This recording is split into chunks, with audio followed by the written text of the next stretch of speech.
Hi guys, welcome back to our channel Finance for Beginners. Today in this video I'm going to show you how to reduce your lot size in MetaTrader 5 application. To do so, follow some simple steps with me.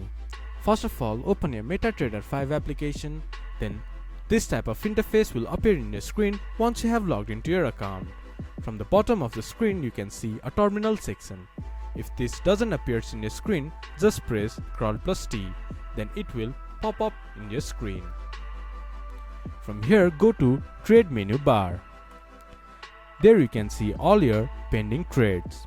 Just right click to the trade that you want to reduce lot of. Then you will see a edit section. From there, you can reduce your lot size.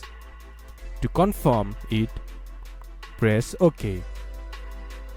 Then your lot size will be reduced. This is how you can reduce lot size in MetaTrader 5. This much for today's video. If you guys find our video helpful, please leave a like and comment. And do not forget to subscribe our channel and hit the bell icon. I'll see you guys again in our next video. Thank you for watching.